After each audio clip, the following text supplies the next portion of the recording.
Mid point of line segment हम किस तरह मालूम करेंगे? अगर हमें दो एंड पॉइंट दिए हो तो इसका बिल्कुल जो दरमियानी पॉइंट है मिड पॉइंट, उसको हम किस तरह मालूम करेंगे? उसको हम इस तरह मालूम करेंगे कि x1 plus x2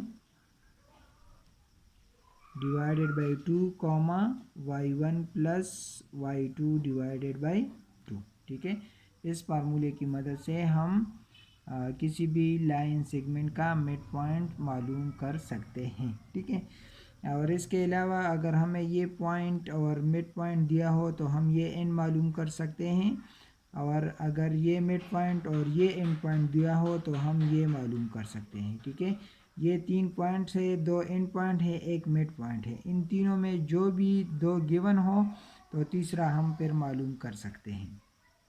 question number 10 में कहते हैं in each case find the coordinate of other and point P R क्यों। पी क्यों जो है वो लाइन सेगमेंट के एंड पॉइंट्स है, इसमें एक गिवन होगा और एक हमें मालूम करना होगा of the line segment P Q when the mid point and one end of the line segment P Q are the following. देखिए यहाँ पे ये डी जो है ये क्या है? ये मिड पॉइंट है, और ये पी जो है ये एक एंड पॉइंट है, तो हमें दूसरा क्यों जो है वो मालूम करना होगा।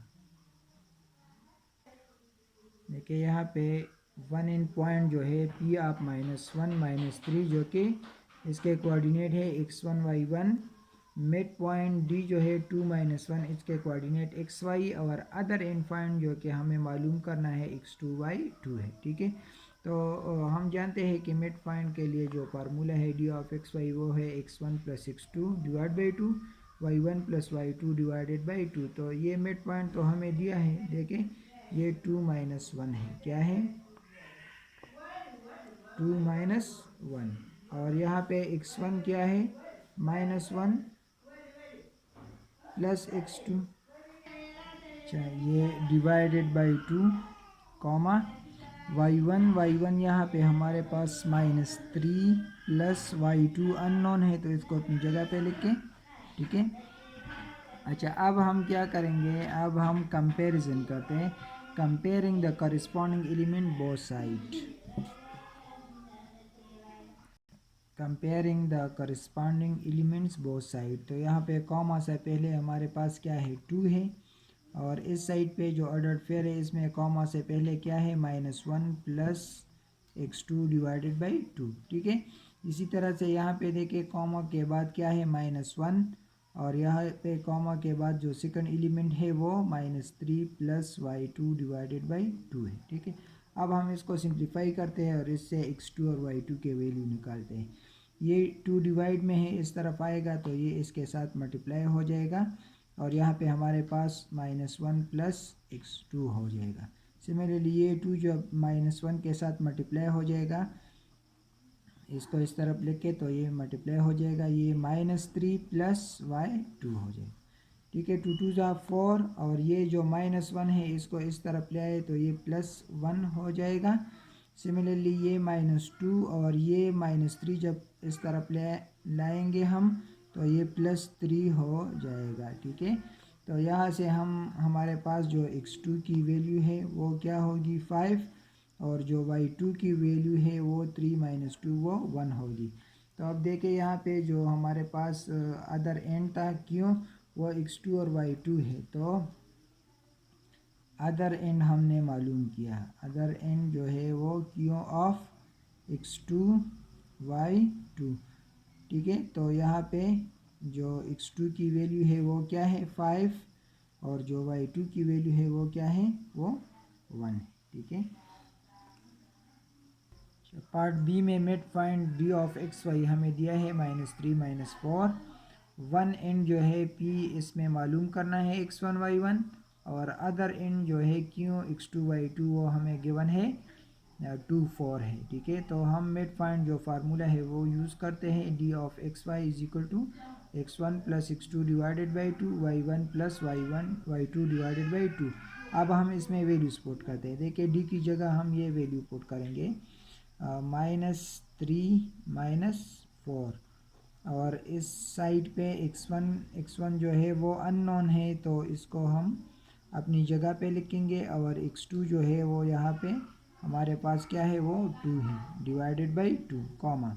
सिमिलरली यहाँ पे जो y1 है वो अननोन है, इसको हम लिखेंगे। और प्लस जो y2 है वो 4 है, डिवाइडेड बाई 2। ठीक है, अब इसमें भी हम क्या करेंगे, कंपेयरिंग द कॉरेस्पॉन्डिंग एलिमेंट्स जो है इसको कंपेयर करते हैं।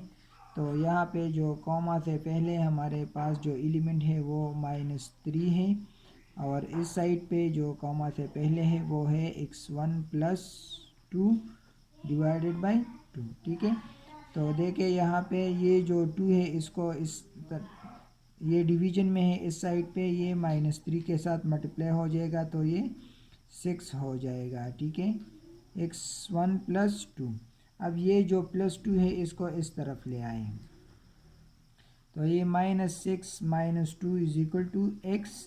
तो x1, ये x1 है, तो x1 की जो वैल्यू हमारे पास यहाँ पे आती है वो क्या है, वो -8 है। ठीक है, ये हमने x1 की वैल्यू निकाली। इसी तरह से जो कॉमा के इस तरफ ये -4 है, और राइट हैंड साइड पे क्या है, y1 + 4 डिवाइडेड बाई 2। ठीक है, तो ये 2 यहाँ पे डिवीजन में है, इसको जब इस तरफ लाएंगे तो ये -4 के साथ मल्टीप्लाई हो जाएगा, -8। और यहाँ पे ये y1 + 4, ये +4 जो है ये इस तरफ ले आए तो ये -8 - 4 = y1 हो जाएगा। इसका मतलब ये है कि y1 की जो वैल्यू है वो हमारे पास क्या है, -12। ठीक है, तो ये क्या था, ये हमारे पास 1 इन पॉइंट P(x1, y1)। तो x1 और y1 की वैल्यू हमने निकाली है। तो इस तरह हम कह सकते हैं कि जो रिक्वायर्ड पॉइंट था, रिक्वायर्ड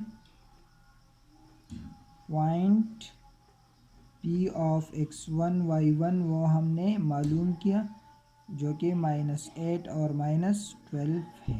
ठीक है।